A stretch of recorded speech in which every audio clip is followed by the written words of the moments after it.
Hello everybody, Weegee here, and let's talk about episode 9 of Rwby Ice Queendom, My Dream, Your Dream. Episode 9 of Ice Queendom opens up in Team Rwby's dorm room, where Weiss approaches Rwby with coffee, much like she did in episode 2. Their conversation opens up with the confirmation of what I was saying in the last episode, about the relics, with Weiss telling Rwby that she trusted her to help protect what she holds as precious. I'm assuming that Rwby being found inside of the dorm room where her relic was, found as part of this, as the Nightmare Grim stuck her in the place that Weiss's mind associates with her.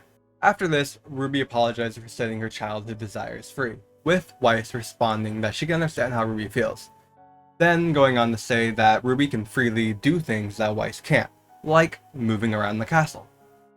She then comments on how she can understand Yang as well, and that seeing Rwby makes her want to set those desires free as well, but not to spoil them. The way my mind is going on this is that what Weiss is saying is that she can understand why Yang acts the way she does towards Rwby. That Rwby makes Weiss want to act more freely, to act on the desires that she has been locking up since she was a child. To not act like the perfect Schnee that her father has been crafting her to be. Of course, not to the degree that Rwby does, as she still does have her reputation to uphold. As for the freely being able to move around the city part, I'm assuming that this is why Rwby is able to use all the relics, because she is the one that Weiss trusts the most, so she is the person able to open up the way to Weiss's heart. Weiss then says that Rwby is the first person she has met that is lonelier than her. At first Rwby is confused before it flashes to her mother's grave, before acknowledging what Weiss said. That was an interesting bit. I'm assuming that this is talking about the loneliness that Rwby felt after the death of her mother, like she says in her song. It seems like Weiss is relating to Rwby here.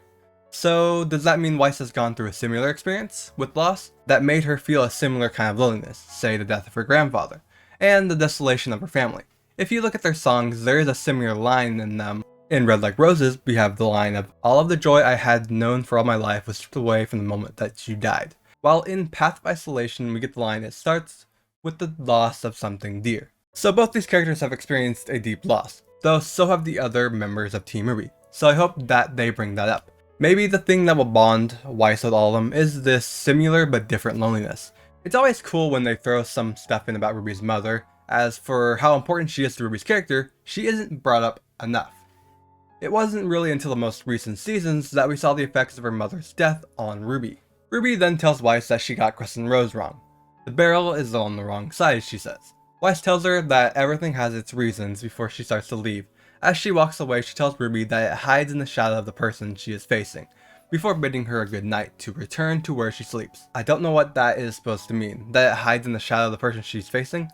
It could be the Grim, but what would that have to do with Crescent Rose being reversed? Maybe she needs to use the way the weapon is designed to defeat the Grim? Or maybe her weapon is another relic. After all, it's been altered just like Jean's weapon. The misdesign is Weiss's mind's way of giving Rwby that hint of what it is. After all, Rwby would be sure to notice a problem with her baby. The final line has me thinking that this Weiss is the real Weiss that has come to reassure Rwby of her decisions, as why else would she leave to go sleep somewhere else? Surely if this was a Weiss created by Rwby's mind, she would stay. Also, she mentions that this is Rwby's dream and she needs to return to her own. This version of her may be another manifestation of her will to change as well. We get the opening, then we come back to Jean trying to wake Rwby up, with vines and ice starting to cover her arms. Pierre looks up and Jean raises Rwby to his sword, using its ability to fight off the nightmare to wake Rwby up, which it does. So I was both happy and disappointed in this scene. On one hand, I'm happy they didn't drag out Rwby's dream stuff, as, like I said in the last episode, it would have felt a bit fillery, like they were dragging things out to get those 12 episodes. On the other hand, it's a little disappointing that it was Jean that broke her out of her dream, and not, say, her other teammates. Though I suppose that would have been hard given later events. We also got a hint at Jean unlocking his semblance in this scene, with his unconscious body starting to glow in the real world. What I think happened here is Jean's semblance, which is aura enhancing, boosted Xian's semblance, letting her break Rwby out of her dream with the help of Jean's sword, helping her fight off the Grim. The tiny Weisses cheering on Jean as he is trying to save Rwby was also super adorable.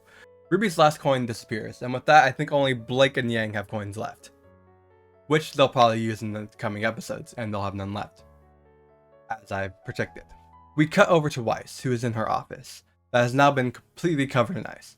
Then we get the most haunting version of Mirror Mirror, as the show flashes over her family, now frozen in a similar ice, as is her kingdom. before cutting to her face to face with normal Weiss, with the tiny Weisses running into her, before normal Weiss also becomes part of her. We then get an overview of her office, completely frozen, before she finishes her song and lays in her icy coffin. Oh boy, this scene was, and I'm probably gonna sound a little bit pretentious, hauntingly beautiful. The way everything was frozen over, signifying the eternal sleep that Weiss was approaching, was, pardon the pun, chilling. The cut to the Weisses all becoming one, showing that Weiss was accepting the death that the Grimm was giving her by pulling all of her desires into one entity, with it ending with her entering her coffin. Damn, what an emotional scene. I loved it. This rendition of Mirror Mirror might be my favorite from a story point of view. It's just Weiss's voice, no background music, just her vocals.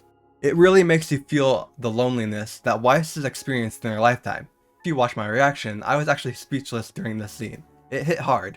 The next scene takes us back to Yang and Blake, who are exploring the creepy ass mansion from the last episode.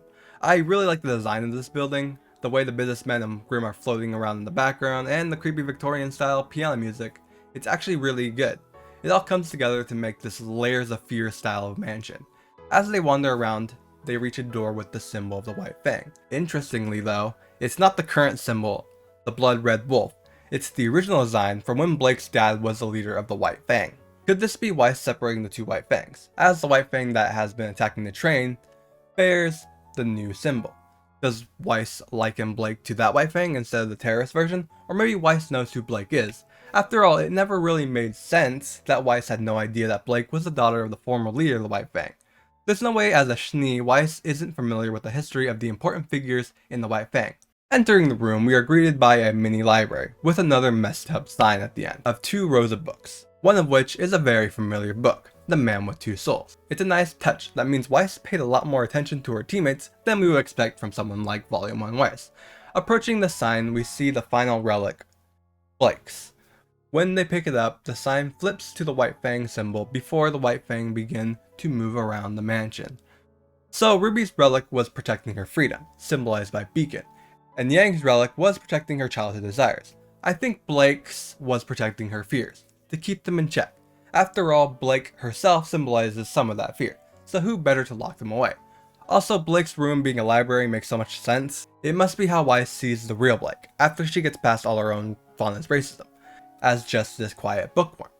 Also, props to Weiss for paying enough attention to her teammates to accurately place all of her teammates both in places that make sense to her, and places they would enjoy. Exiting the room, Blake tells Yang about how her and Weiss aren't too different, that she viewed the Schnee Company as all people who hated fondness, as it gave her a reason to fight them, even though deep down she knew that wasn't true. The implication here being that she believes that Weiss is the same, that Weiss convinced herself that all the fondness are like the White Fang, to rationalize her family's war against the fondness. This is a really important scene. As I mentioned in an earlier episode, we never got to see Blake's side of getting over her hate for the Schnee Company, of the fact that Weiss is the heiress of said company. Here we finally get to see that.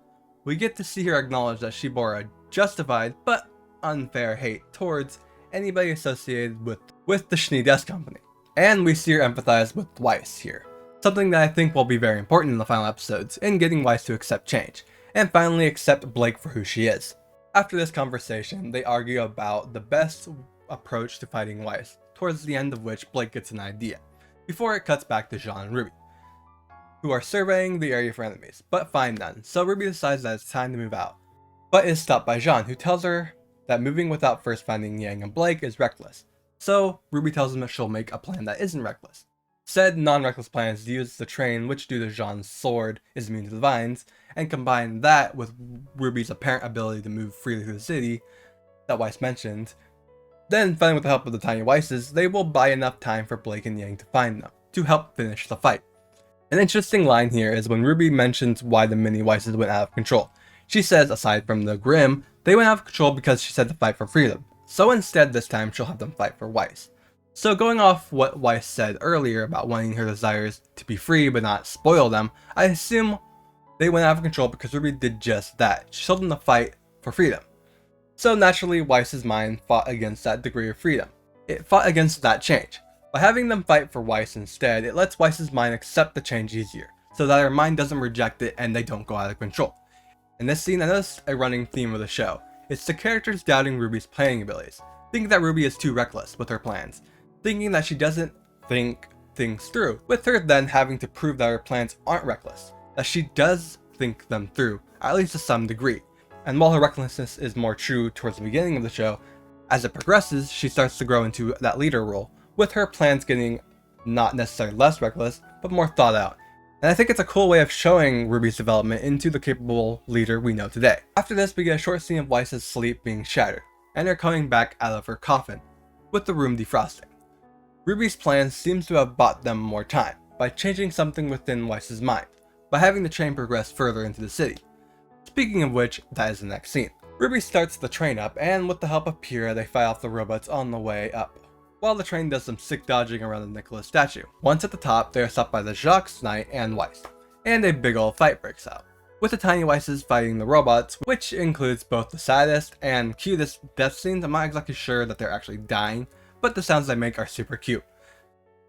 The fight starts to go south as Weiss takes down Rwby, and Jacques yanks the sword out of the train, allowing the Grim to attack.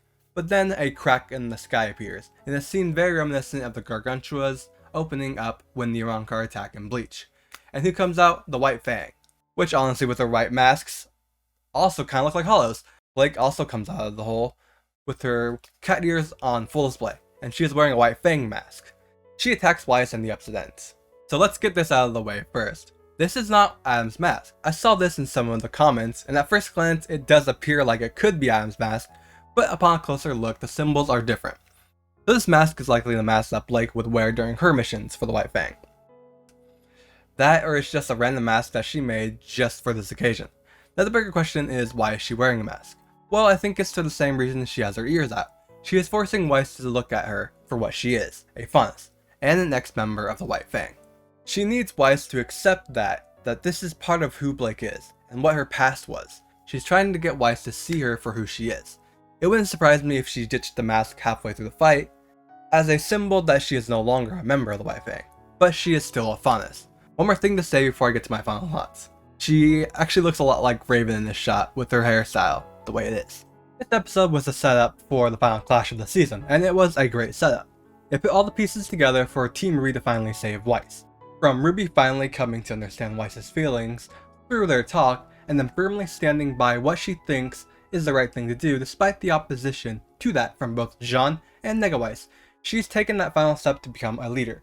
She's gained confidence in herself, her plans, and her ideals, which she will not waver from. Then we have Blake, that has come to understand why Weiss acts the way she does, as she does a similar thing with her rationalization for her hate for the Schnee Dust Company.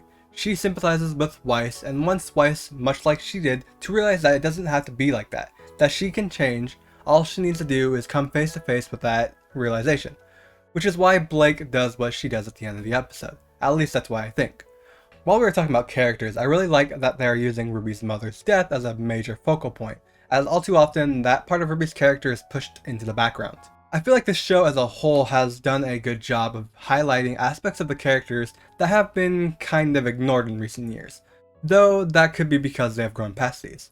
Like with Weiss, her music seems to be a focus here. With Blake, it's back to the White Fang, and with Yang, well, she is the exception, which is a bit of a disappointment. I really like Yang, but she's definitely taken a backseat in the show. Outside of the character stuff, the whole train section was really fun to watch. I love the way it zoomed around the statue fist like some sort of kids cartoon.